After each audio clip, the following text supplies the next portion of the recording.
Seeking the truth never gets old, even when it hides in the shadows. Immerse yourself in the world of June's Journey, a free-to-play hidden object game set in the roaring 20s. Solve the mystery of the devious gossip spreader and celebrate our 7th anniversary with exclusive events, never-before-seen decorations, thrilling mysteries, and exciting giveaways. The adventure and the gossip awaits. Are you ready for the journey? Download June's Journey today for free on Android or iOS.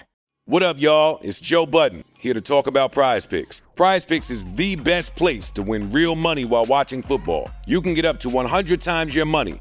Prize Picks will give you $50 instantly when you play your first $5 lineup. You don't even need to win to receive the $50 bonus. It's guaranteed. Just download the Prize Picks app and use code SPOTIFY. That's code SPOTIFY on Prize Picks to get $50 instantly when you play a $5 lineup. Prize Picks. Run your game. Must be present in certain states. Visit prizepicks.com for restrictions and details.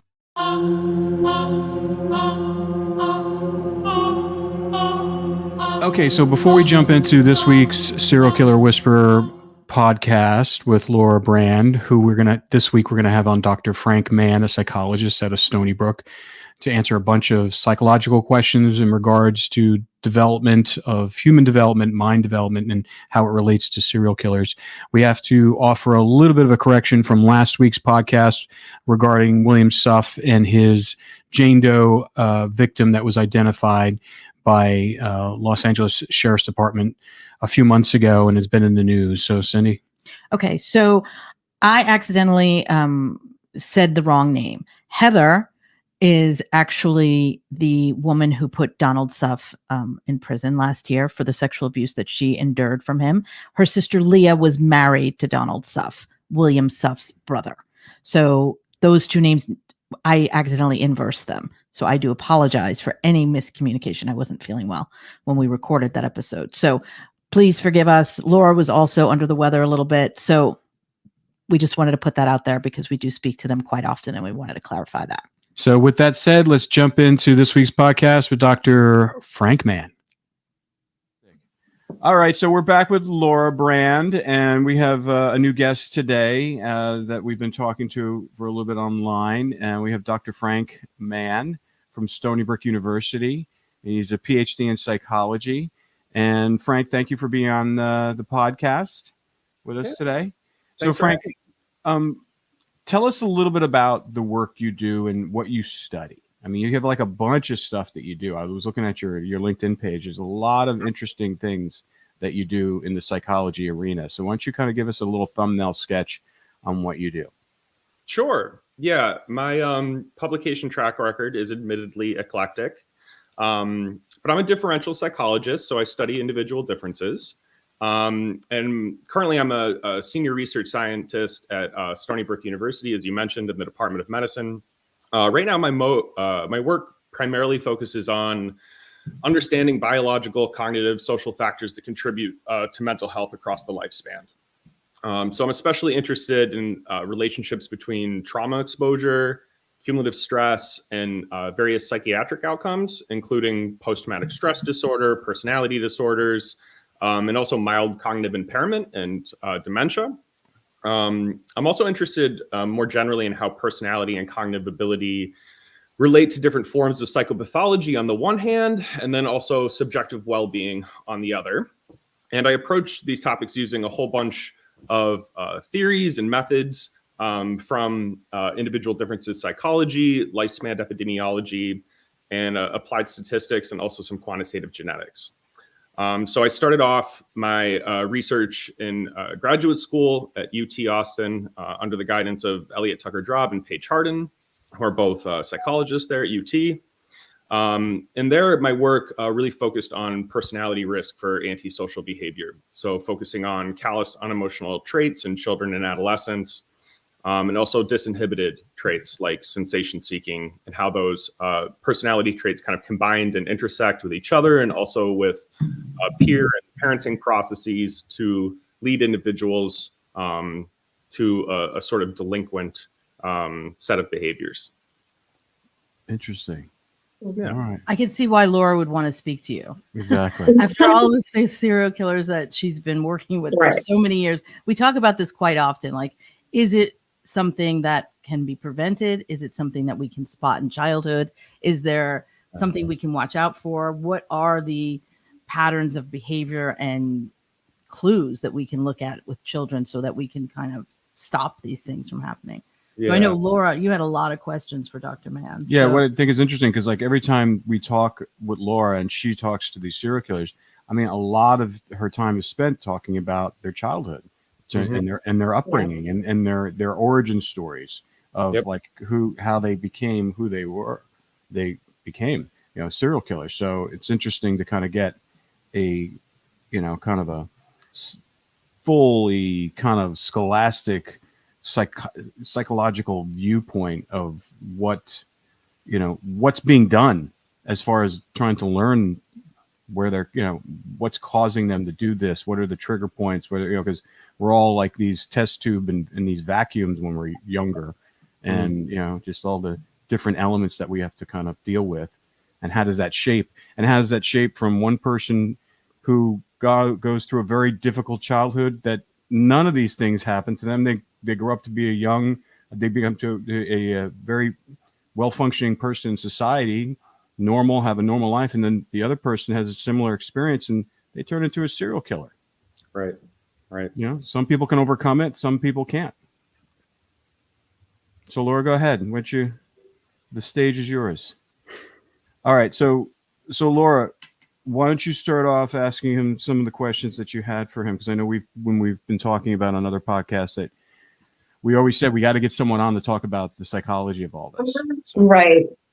Well, why don't we start with what is callous and unemotional? What are the traits, kind of the stigmas, the myths? Start from like ground zero about it. Sure. So what are callous and unemotional traits? So we, just like all personality traits, we think of them as sort of like broad behavioral dispositions towards, or tendencies towards thinking, behaving, feeling, acting certain ways. And callous unemotional traits are characterized, of course, as their name suggests, by a lack of empathy, guilt, a lack of emotional sensitivity, and dampened affect or dampened emotional reactivity. So CU traits are usually measured in a research setting using either parent reports, teacher reports, or self-reports of survey items, of essentially symptom checklists. So perhaps the most common scale or questionnaire that's used was developed by Paul Frick, clinical psychologist. It's called the Inventory of Callous and Unemotional Traits. And on that scale, there's 4 subscales that are titled carelessness, uncaring, unemotional, and callous. Right. So with the callous behaviors, we're thinking about behaviors that exhibit essentially a cruel disregard for others. So, someone endorsing an item like, I don't feel remorseful when I do something wrong, that would be an indicator of callousness. Uncaring behaviors, these would be indicated by endorsing statements like the feelings of others are unimportant to me. Unemotional behaviors, things like I don't let my feelings control me. And then carelessness. So not caring about doing things well, essentially, or having tasks completed. So kind of having this sort of carefree, a disregard for others, and the various tasks or goals that you have in mind. But CU traits were actually incorporated into the DSM-5 as what's called a limited pro-social emotions specifier for conduct disorder. So Dr. Frick, in his original conceptualization of CU traits back in the I believe it was late 1990s, early 2000s, described CU traits as essentially analogous to adult conceptualizations of psychopathology. And they're thought to distinguish a particularly severe form of antisocial behavior that is fairly stable or persistent across development. I could add too, as research and theory has progressed, I think it's pretty well accepted now that there's kind of 2 broad variants of callous unemotional traits. usually referred to as primary and secondary variants of CU traits. So the primary variants are thought to be underpinned predominantly by insufficient arousal to emotional cues, where the secondary variants are really thought to develop an adaptation to or as a coping mechanism in response to traumatic exposures. So there's actually a distinction between those primary and secondary variants that's based in part on etiology, right? The hypothesized cause of why that individual is callous and unemotional. Interesting. It's very interesting. I have a question. If someone was, if someone's best friend was killed, and the person who was still, let me rephrase this because I haven't had coffee yet, so give me a second. We have an interesting case we've been working on. And if someone's behavior after their best friend dies feels unemotional to many, many people, and there's a potential that this person might know what happened to his best friend, what kind of clues should we look for in his behavior after the death of his best friend? Because something's feeling off to many of us in regards to this boy. And he's only 20. I mean, he's young. Sure. So when you say clues or cues, for what? For future? For his behavior, just like his behavior after his best friend was found dead on, in a brutal way. He's been very unemotional publicly, and people are really attacking him for that. And I'm just curious if that could be a normal response for someone, or is that something that we should look deeper into? Is that a side effect? Because he's very unemotional, and it comes off a little callous in a lot of his discussions with people, and it unnerves a lot of us because we're not understanding why there's this lack of emotion when he's talking about his best friend. I mean, this is someone that he grew up with like a brother. Yeah. So usually when, as psychologists, we make diagnoses and think about long-term prognosis, we try to not focus on any one given behavior, but rather try to capture a constellation of related behaviors, traits, and tendencies. So I wouldn't want to emphasize or focus in too much on a single indicator. But yeah, I mean, I certainly sympathize with your description of that case. I mean, it seems like it's a cause for concern, although, being unemotional or not emotionally reactive, and what would be a typically sort of emotionally salient scenario, if it can be a healthy or normal response to trauma. So, that's part of the CU traits isn't just the U part, right? It's coupled with callousness and aggression and tendencies towards violence. Then this is a very different ballpark that we're playing in, as opposed to, someone who just seems to have some sort of blunt and emotional responses, or maybe doesn't seem quite as upset or sad or mad as one might expect them to be.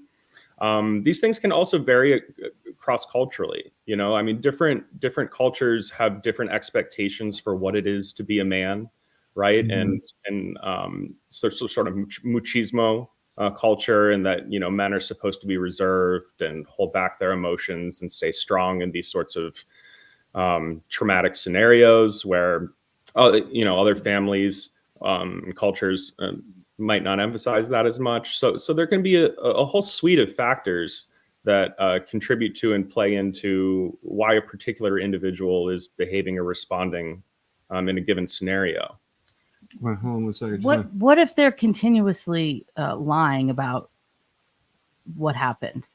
Yeah, that doesn't help. Yeah, so I mean that's going to kind of get us into, we're starting to get into diagnostic criteria for antisocial personality disorder, right? So yeah, repeated deceitfulness is indicated by repeatedly lying or using an alias or conning others. That is an indicator. It's one of 7 diagnostic criteria, or rather behavioral indicators that are included among the diagnostic criteria for antisocial personality disorder.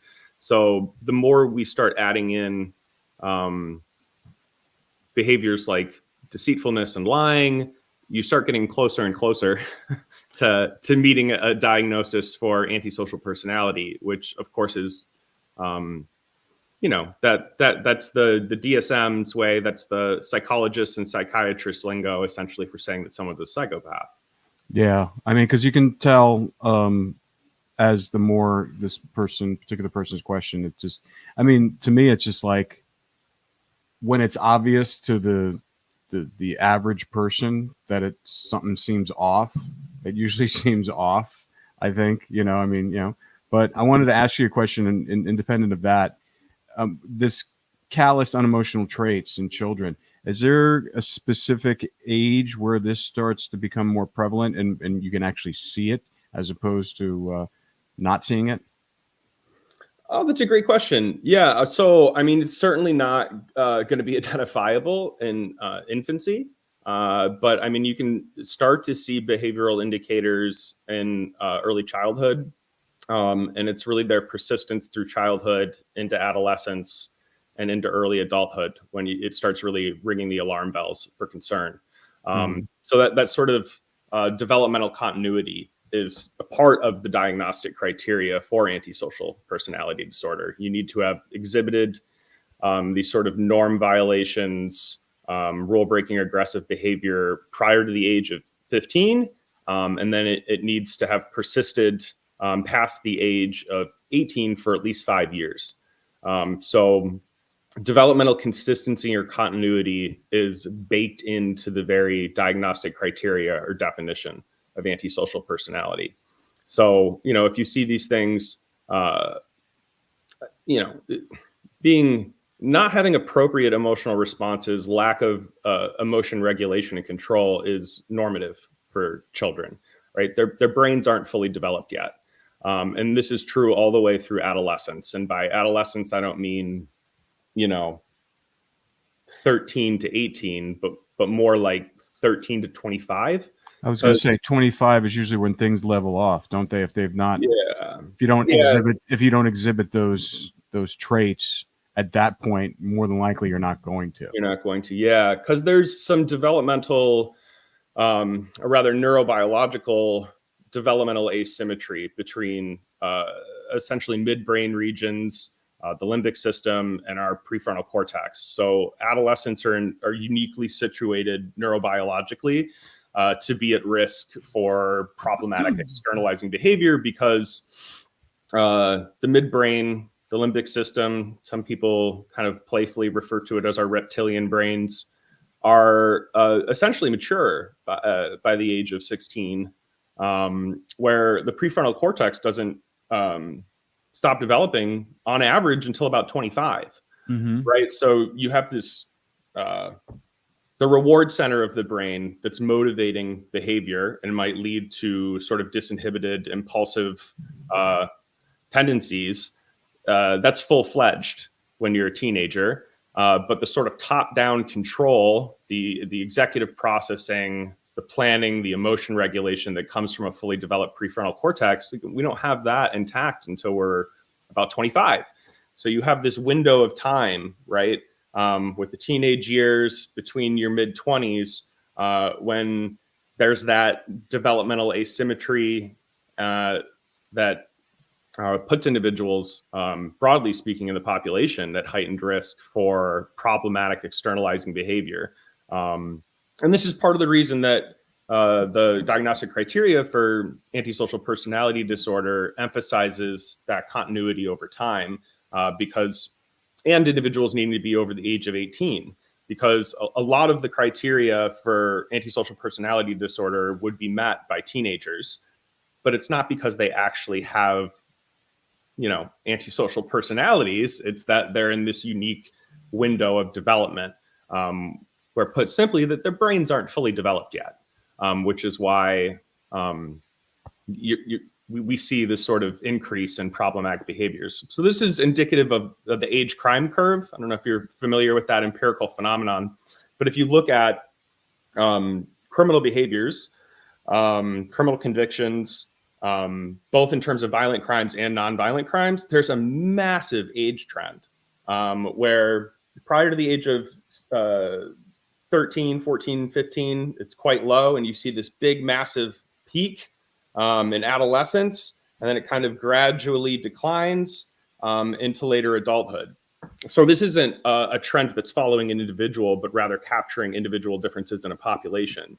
So this is to say the majority of crimes that are committed by teenagers and young adults. And then that peters off in later adulthood. And this age crime curve is at least partly thought to reflect that developmental neurobiological asymmetry that I was mentioning there.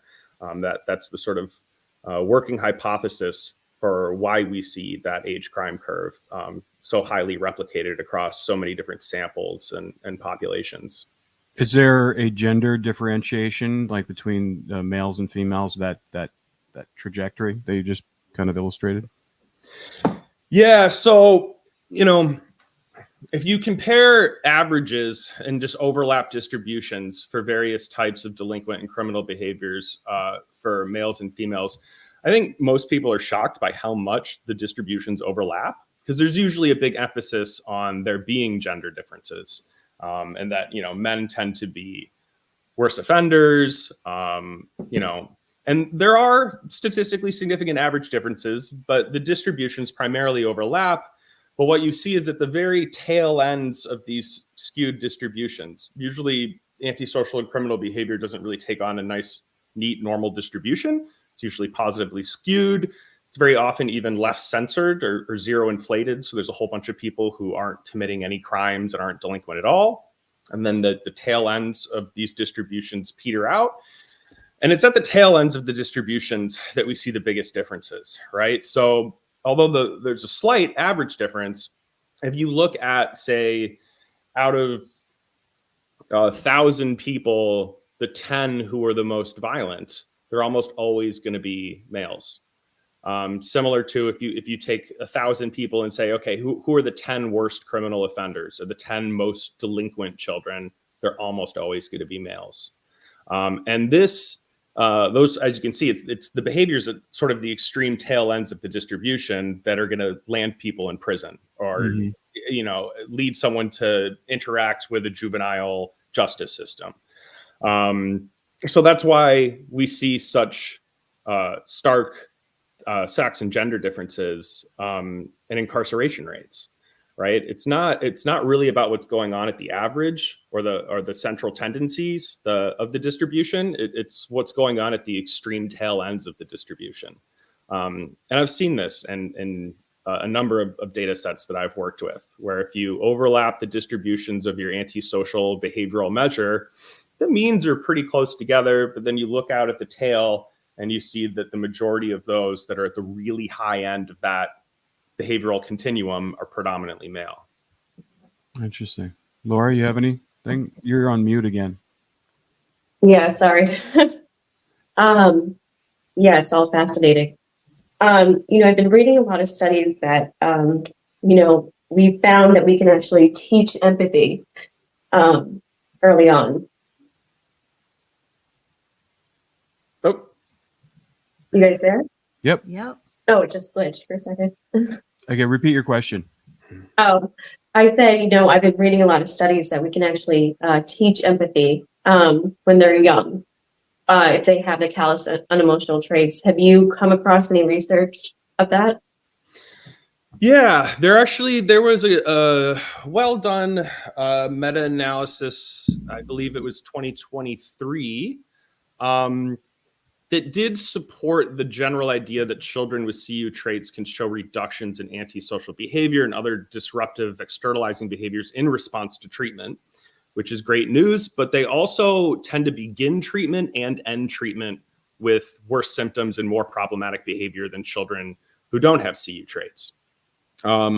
So yes, this meta-analysis suggests that on average, when we treat kids with CU traits who have comorbid conduct problems, on average, you do see a treatment effect on reducing those conduct problems. Interestingly, though, this meta-analysis also showed that there wasn't a reduction in the CU traits themselves, but rather a reduction in the comorbid conduct problems. So, of course, like all studies and meta-analyses, it's complicated. They also found a number of moderating factors. So the average effect on CU traits distinguished from the conduct problems, because they so often bleed together. They're so often comorbid. But if we disentangle the two and say that we have CU traits, which we think are ultimately undergirding many of the conduct problems, and then you put these kids with conduct problems in treatment, and then you have other kids with conduct problems who are also in treatment, but they don't have high CU traits.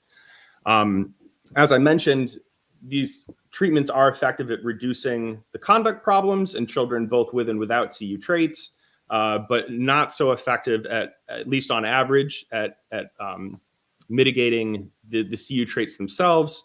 But I mentioned moderating factors. So significant treatment-related reductions in CU traits, they were found to be more pronounced for parenting-focused interventions as opposed to other forms of interventions. And then there were also some sort of methodological moderators. So studies that used parent-reported measures of CU traits as opposed to self-reports or informant reports, they tended to show a better standardized mean difference after the intervention. Also, studies conducted outside the United States had better efficacy rates or remission rates for reducing CU traits. And also studies for which less than half of the sample was a racial or ethnic minority group also seemed to have better average response to treatment than those that had a more diverse sample composition.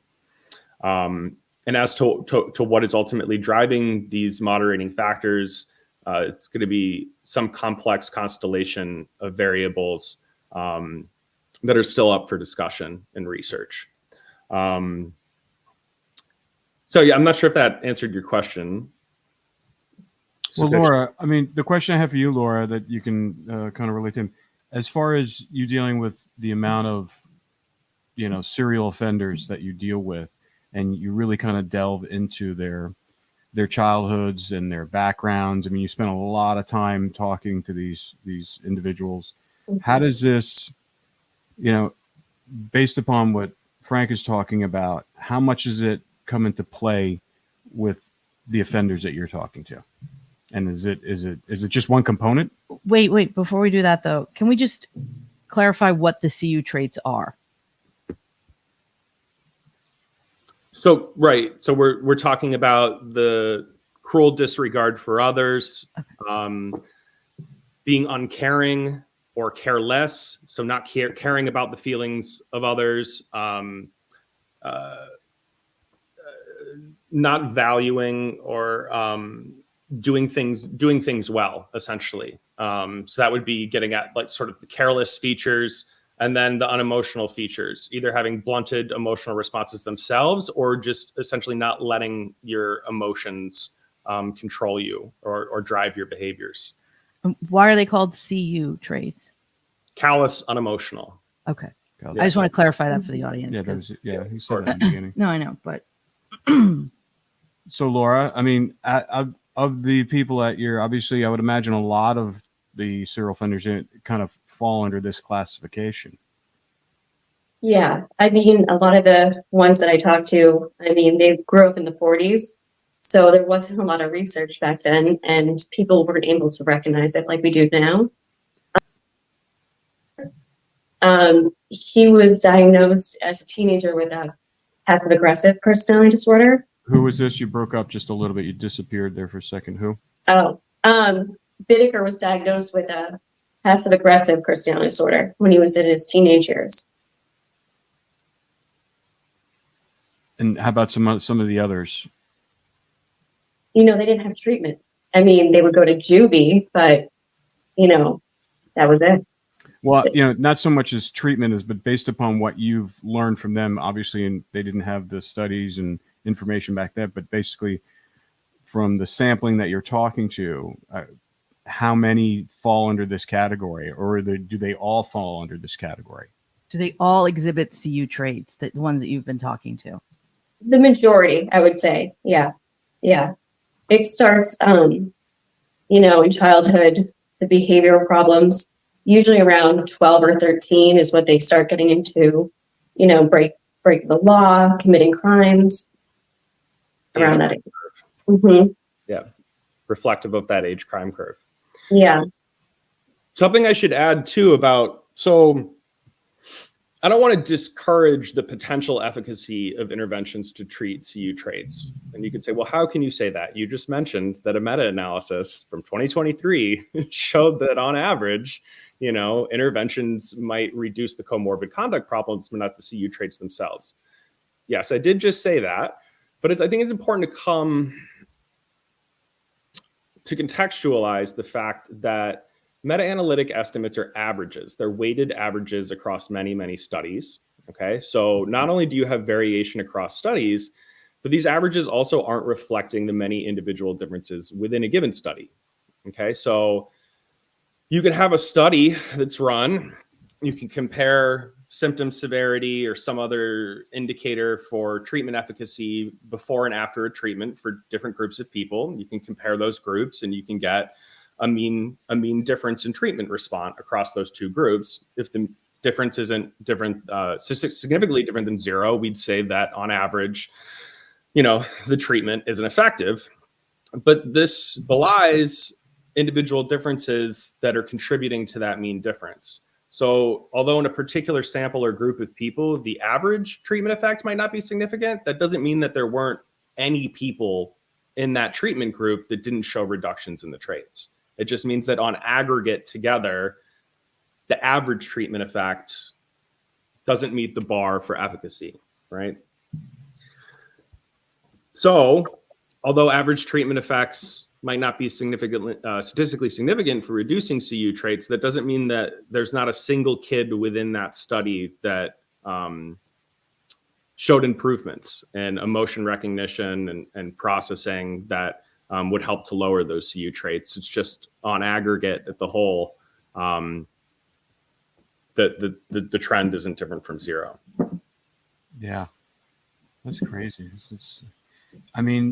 It just seems like now more than ever, we're really kind of learning about that period of time because, obviously, in addition to the work that Laura's doing with, these serial offenders, and a lot of everything they talk about is that, those first moments when they're teenagers or even sometimes preteens where they're actually committing some crimes, some pretty heinous crimes that you find out later on that kind of basically solidifies these CU traits even more, because they do it and they don't know why they do it. And so they kind of they shut down even more, and it makes it more easier for them to do it another time because they didn't really have an emotional reaction the first time and they didn't really feel anything. Laura, do some of the offenders, do they talk about their experience? And I think we touched on this, what their experience and what they felt after that first initial, whether it was a killing or a crime or anything that they knew that they broke the law, and did they describe how they felt? Does it fall within does that kind of match up? Yeah. I would say a lot of them describe it as a thrill. And, that's indicative of antisocial personality. CU is getting that thrill, the thrill-seeking behavior. So, yeah. And they'll report that to me around saying, welcome to our home. It's maybe a bit long to spend with people we barely know. This Friday, I guarantee you won't want to leave. Speak No Evil is filled with teeth-clenching, seat-clawing suspense. Something's not right with him. I've always wanted a family like yours. James McAvoy will scare you speechless. Oh! You're gonna kill us. We're just sad to see you go. Speak No Evil. Rated R. Under 17. Not admitted without parent. Only in theaters Friday. Preteen years, teenage years, even younger sometimes too. Yeah, it's just because, the main thing that when we talk about this, as far as trying to learn and figure out why people do this, why they're the serial killers, why people kill, why people, and we just had like another, mass shooting from a 14-year-old yesterday. So it's like, what is, and the other big question is, we've talked about this before. I mean, it doesn't really apply to, and I don't know how much it applies to a lot of the serial offenders that Laura's talking to, and maybe it does, but the play in, drugs and SSRIs, and how, at an early young age does that come into, how does that affect these CU traits, or does it affect it at all, or, how does that come into play? Because we've heard a lot and read a lot about, a lot of these serial offenders, or these serial shooters, these young kids doing this, is that they've been on SSRIs. Yeah, so there's no FDA approved pharmacological treatments for CU traits, for antisocial personality disorder, or for any personality disorder for that matter.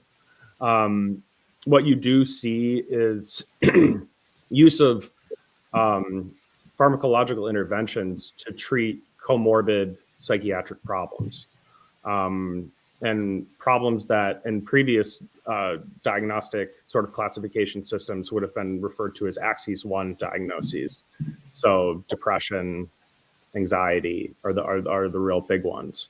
And of course, we would see MAOIs or SSRIs prescribed to treat those comorbid problems. If anyone's prescribing medications specifically to treat CU traits or antisocial personality disorder, then they're going off label. Mm-hmm. Yeah, but that is one of the sort of primary modes for treating CU traits, is to not, at least pharmacologically, isn't to focus or even try to focus on the CU traits. It's to try to treat the comorbid problems. If you can help improve someone's anxiety and depression who's also suffering from CU traits and sort of some tendencies toward conduct disorder, this does seem to help their overall picture. Because psychiatric comorbidity is the norm, it's not the exception. So there's, I don't know if you've ever heard the sort of 50% rule of thumb. So individuals who are diagnosed with a psychiatric disorder at some point in their life, roughly 50% of those will also meet the diagnostic criteria for a second mental disorder at some point in their life.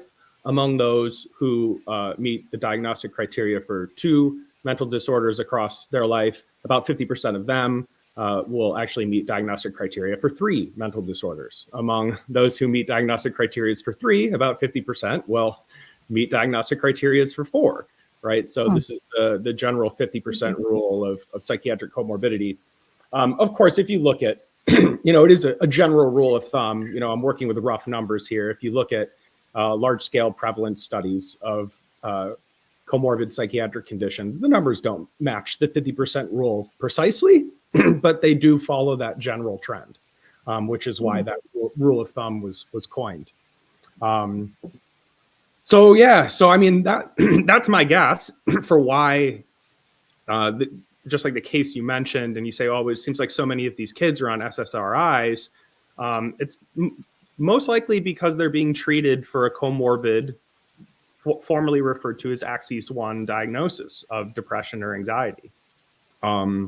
Right, the medication wasn't itself prescribed to treat conduct disorder or CU traits, and that this isn't actually abnormal. It's quite common for people with personality disorders to have other diagnoses and to have those diagnoses treated, since there isn't anything on the book to, at least pharmacologically, to treat any personality disorder, including antisocial personality disorder.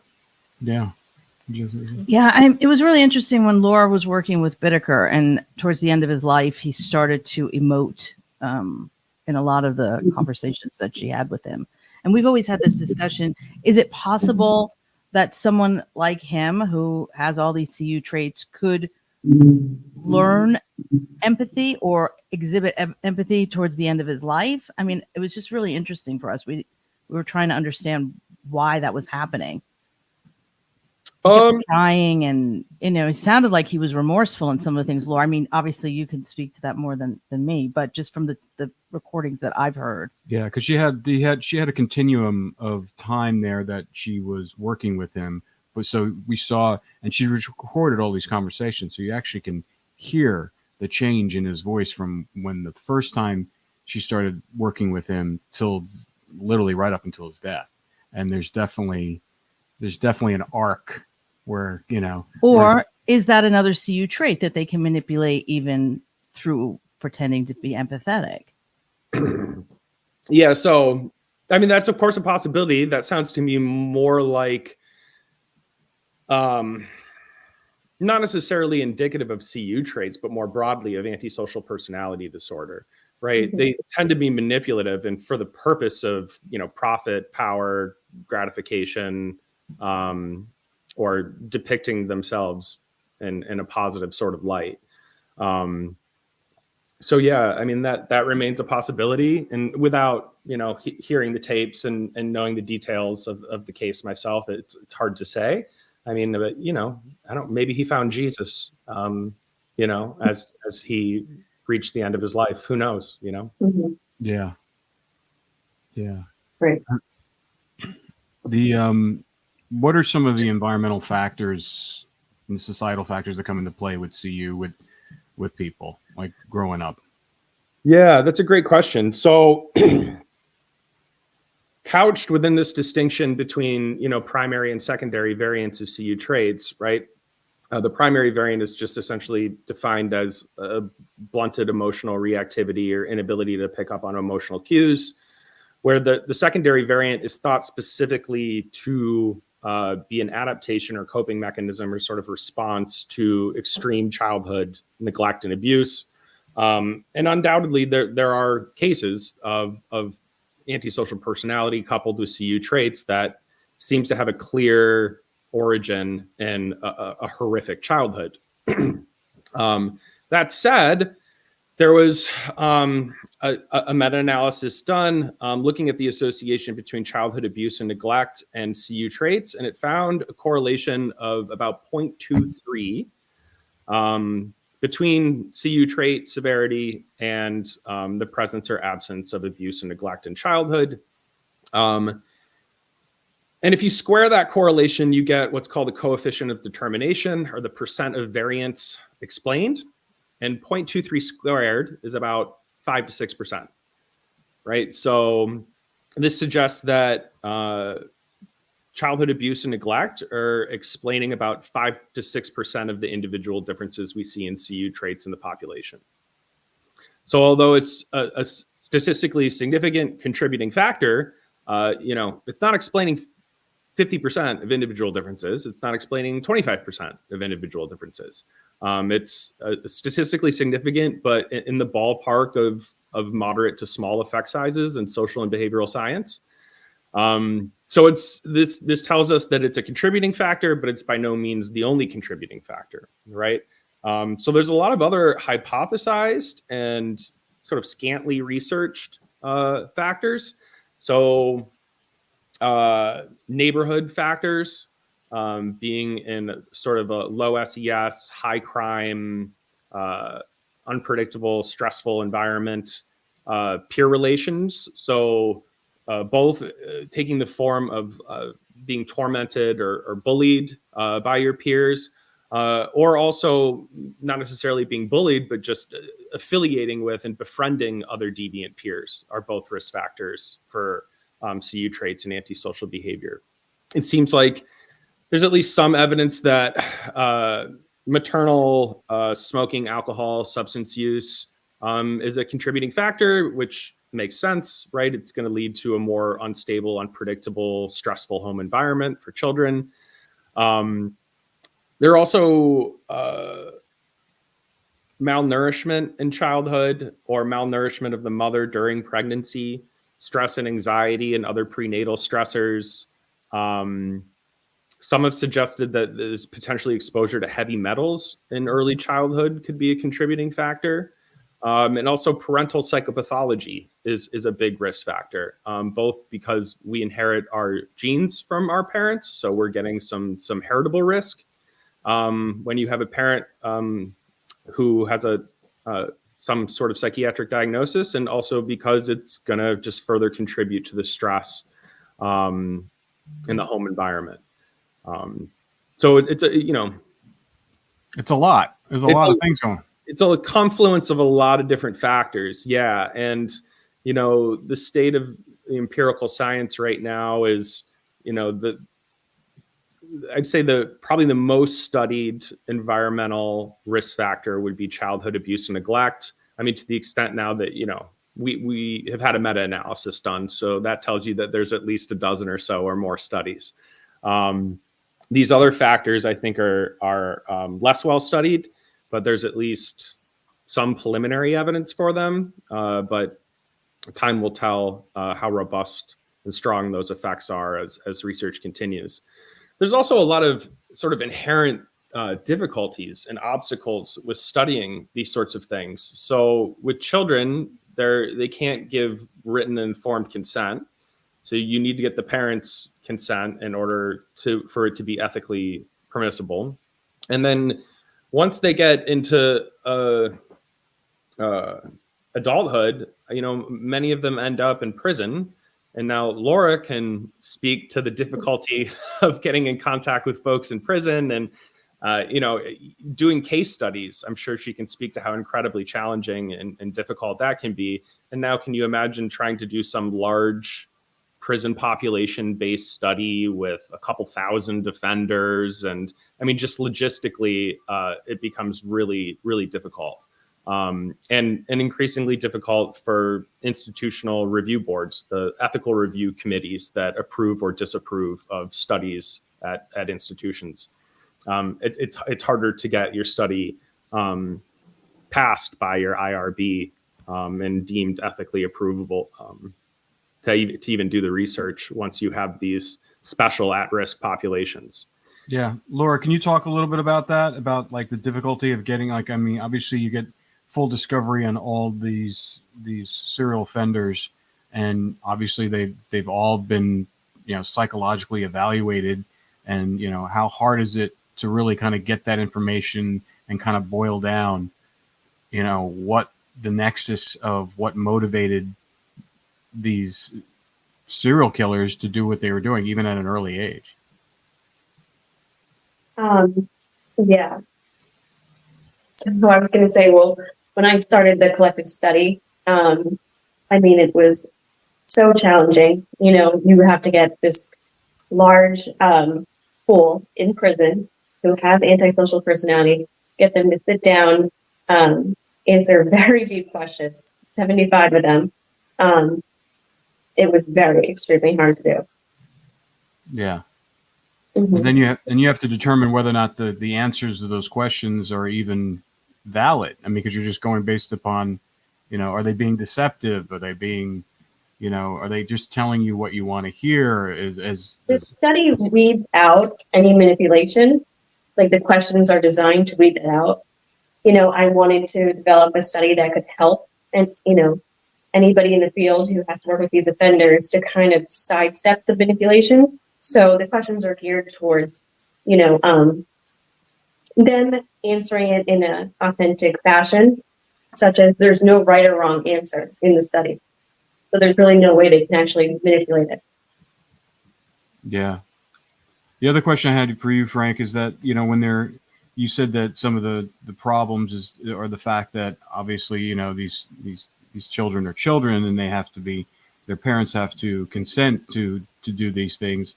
I mean, I think that's a pretty big gap there, because like a lot of times parents don't see, and, at least they don't notice a lot of these, they may not notice these traits at home, or they just they're kind of oblivious to them, but educators will kind of discover them sometimes before parents, because mm-hmm. they spend a lot of time with them.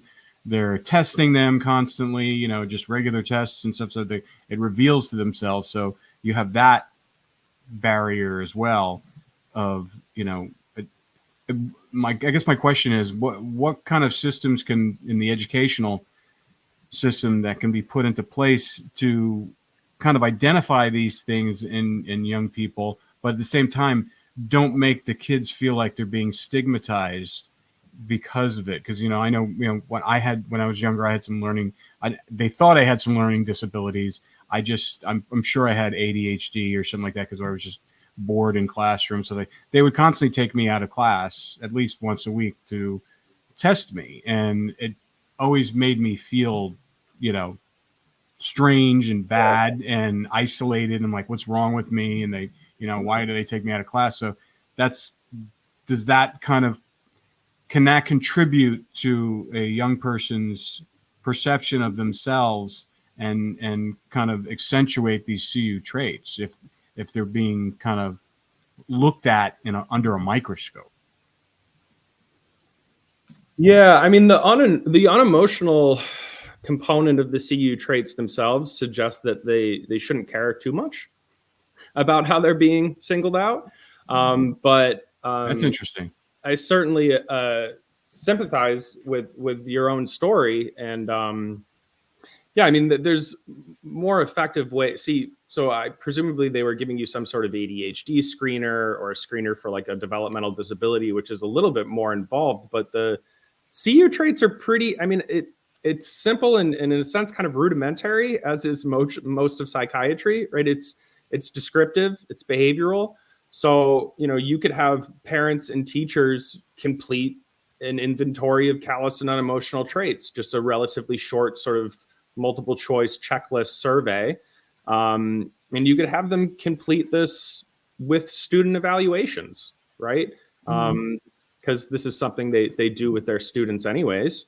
And that would be a inconspicuous way that the schools can screen for these things, and of course alert the parents and notify them that, hey, you had a teacher who indicated really high levels of CU traits, and these the surveys are internally consistent and they show good reliability in terms of overtime retest reliability. So they're valid instruments. And they have different versions, parent versions and teacher or informant report versions.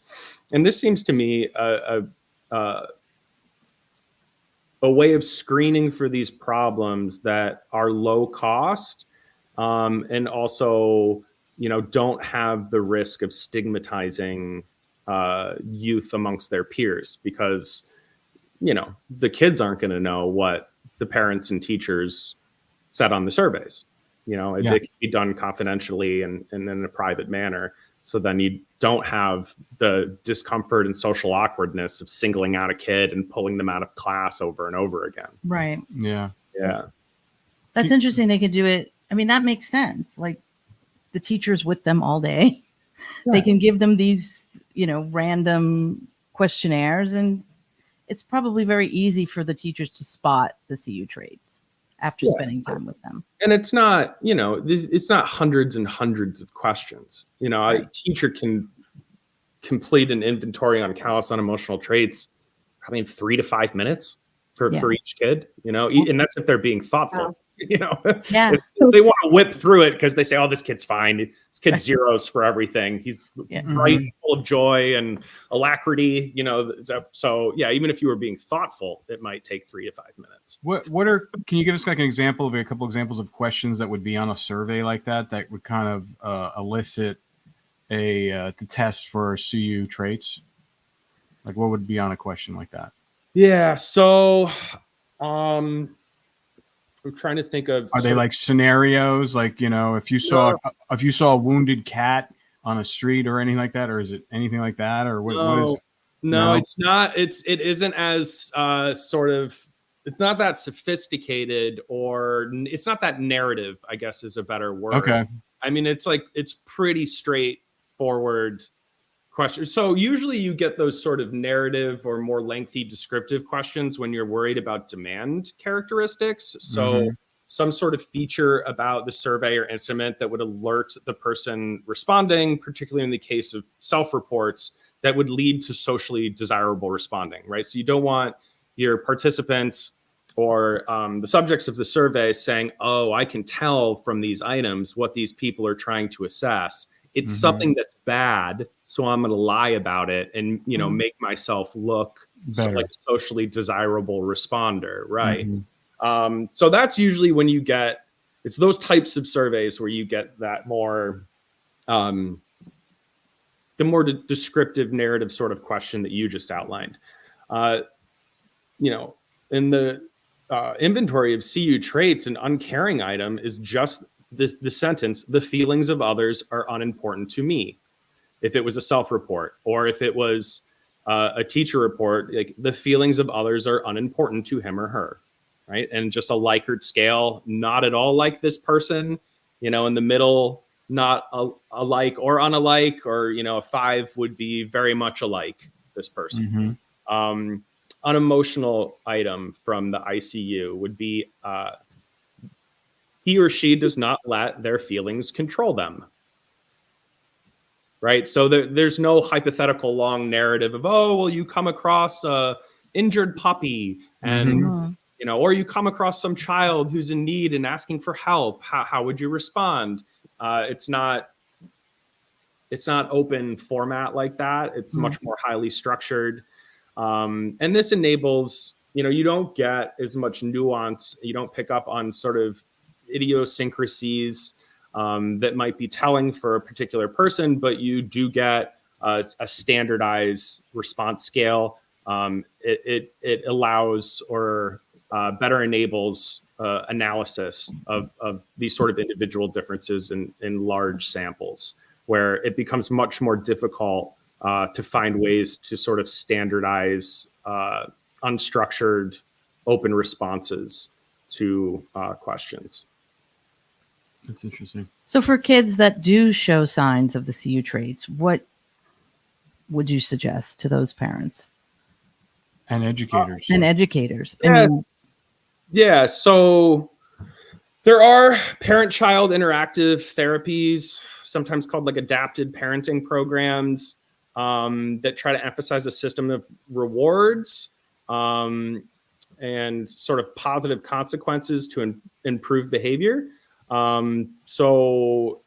Generally the goals of these sort of parent-child interactive therapy or adapted parenting programs are to create a warm and emotionally responsive sort of parent-child dynamic, to try to avoid punishment-based strategies of parenting and focus more on reward-based strategies. So de-emphasizing positive and negative punishment and emphasizing positive reinforcement. And then focusing on trying to increase sort of parent-child affiliation, working on eye contact, and training children to better recognize and understand emotions in themselves and in others. And then broadly trying to focus on just activities that enhance moral emotions or socially acceptable behaviors. There's not a single prong, that's a multi-pronged approach that these sort of interventions try to take. But that's the sort of general flavor or theme that you get when you look at what's going on in these adapted parenting programs. When you say like activities, like what are you talking? Are you going to give it like kind of an example of like, do you have them in social groups, athletics, sure, things that are going to help either allow them to kind of bond with other people and also see how other children react emotionally to things, so they can kind of almost, because like when we're kids, we parrot our friends. A lot of times we mimic, emotions and things. We want to be, we want to be like our friends. So the kids will hang out together. They'll do the same things. They'll say the same things. So is that the types of things, kind of activities to kind of help them jar them out of these CU kind of web of things? Yep. That's you hit the nail on the head. Just sort of socialization, basically. Just trying to get these kids more socialized. Because ultimately, I mean, when you go back to the original conception of antisocial personality disorder way back in 1968 with the release of the DSM-2, you know, the diagnosis was said to be reserved for individuals who are broadly unsocialized and violate social norms. You know, it goes on to say that, you know, and they tend to be selfish and callous and irresponsible and impulsive and capable of loyalty and guilt and so on. And later editions of the DSM, you start getting what we understand now as more formal diagnostic criteria. But I mentioned this sort of historical anecdote because, you know, we've known that, you know, they mentioned callous in the original description of antisocial personality disorder way back when in 1968. And in many ways, the criteria and our understanding descriptively of the disorder has changed very little since then. Yeah. Yeah. Callous, you can feel it, and it doesn't feel, something's off when people are callous about things, especially when their best friend dies. That one bothers me a lot. Yeah.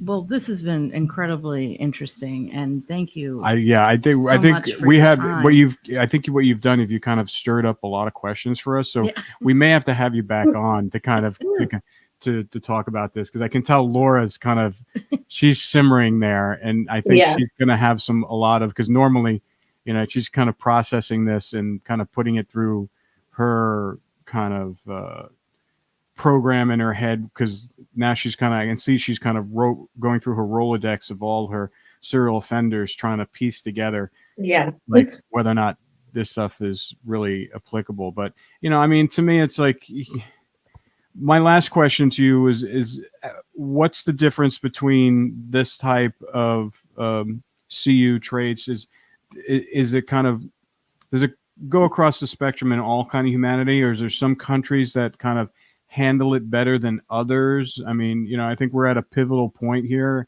in our country where, you know, there's a lot of study being done, child development, you know, with, you know, the youth of today have been in a test tube of craziness dealing with the COVID and the, you know, and the social media explosion and a lot of things that, you know, none of us had to deal with in our formative years. It's how much do you think that is that going to either make it CU traits even more prevalent, or does it give us an opportunity to kind of explore it and remedy it? Yeah, probably yes and no. So to the extent that someone has CU traits as a secondary variant, and that it's a sort of adaptive or coping mechanism, adaptive response or coping mechanism to an adverse environment, and who haven't developed sufficient emotion recognition skills. One could imagine how the requirement to wear masks for a year or two is certainly not going to help children who are already struggling with emotion recognition. Right? It's only going to make that worse. On the other hand, you know, a lot of the research that I did on CU traits had to do with its heritability and how antisocial behavior is more highly heritable among children with CU traits. So, you know, I think back to Dr. Vitting over in the UK has done some excellent work on this. She found that I believe it was children as young as 7 and 9 that conduct problems are more highly heritable when there is the presence of CU traits. And then some of the work that I did kind of extended that finding and added another distinction between aggressive and rule-breaking behavior, and found that indeed adolescents as well as children do exhibit a more highly heritable form of antisocial behavior when it's coupled with CU traits, but it seems to be the aggressive antisocial sort of subtype of behaviors as opposed to the non-aggressive rule-breaking behaviors, for which the heritability is magnified for kids with CU traits. So that is to say, a lot of the risk factors that we're getting which are increasingly being confirmed with genome-wide association studies, and previously were identified using pedigree or family and twin studies to get these heritability estimates. They're factors that we get from our parents through a genetic lottery. At the time of gamete formation, we get a random assortment of genes from both of our parents, and a substantial degree of the liability or risk for CU traits is inherited. It's a matter of bad luck in the genetic lottery. But I don't want that to lead individuals to think that this therefore means that they're immutable or unchangeable, right? Just because something is highly heritable, it doesn't mean that it's fixed forever or that it's not amendable to treatment or therapy, right? I mean, poor eyesight's probably the most clear-cut example of that. Poor eyesight's heritable, right? It runs in families. There's a big genetic risk factors for having poor eyesight, but it doesn't mean that we can't intervene. I have an intervention that you can see on my side right now, right? It works great. We're talking about inheriting from your parents, but it's not only that; it even goes even further. That you inherited from your parents and also from their parents and their parents, because like it's like a whole. Because sometimes like they say, sometimes traits skip a generation. Where like you may not be just like your father, but you act exactly like your grandfather, and you have a lot of the same traits as your grandfather. So it can even go across. It gets kind of spread through even that, I would think. So yeah, and I also hope that this realization can relieve parents of maybe what is a false sense of responsibility, right? Because there's all this emphasis on early childhood environments and unpredictable environments and stress and bad parenting and neglect and abuse. But as I just mentioned, we had a meta-analysis in 2023 that showed that about 5 to 6% of the variation in CU traits is due to childhood neglect and abuse. Depending on the study, in the presence of high CU traits, antisocial behavior is 50 to 60% heritable. This combined with, there's a history of this in psychiatry. So it was long thought that schizophrenia was due to cold, neglectful parenting. And we now know that that's not true at all, right? Schizophrenia is a very, very highly heritable disorder.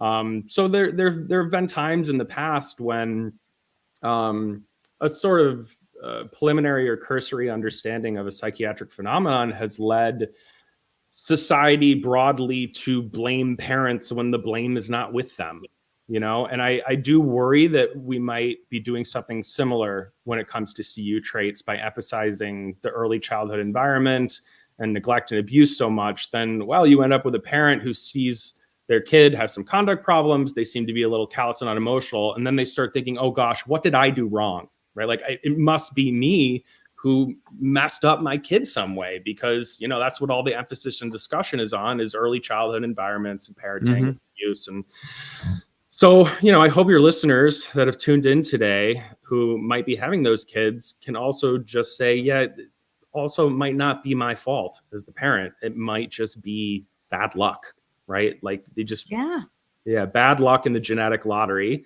But again, keeping in mind, that doesn't mean that your kid's not going to get any better. It doesn't mean that there's no hope, because just because something's genetic, it doesn't mean that it's not changeable or we can't intervene to improve it. Most things have some heritable component in terms of human behavior, emotion, cognition. But it doesn't mean that there's no hope for change.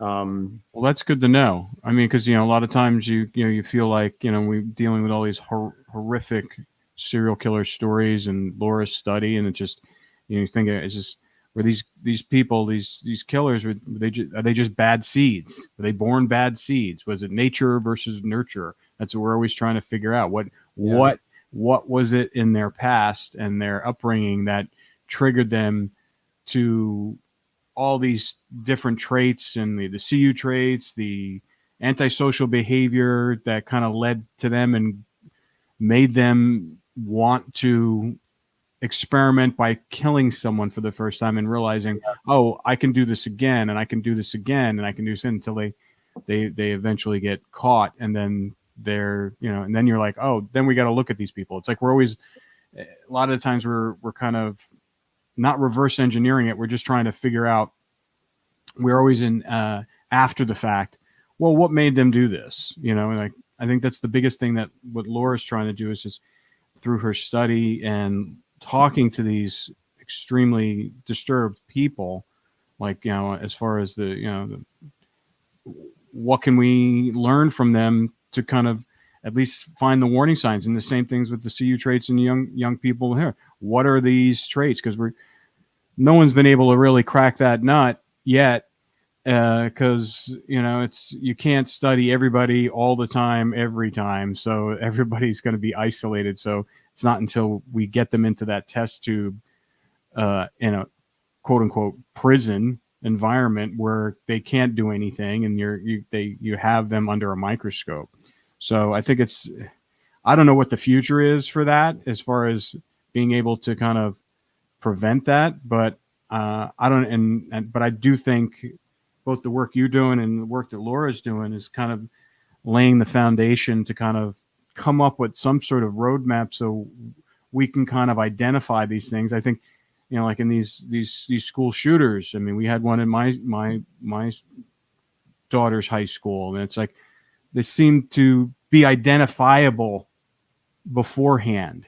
There are warning signs, there are things that you can kind of like pinpoint, and I know you can't pinpoint every of them, and it's just that's a whole nother conversation in itself, trying to identify this and label someone that could be a potential problem and do something that's horrific.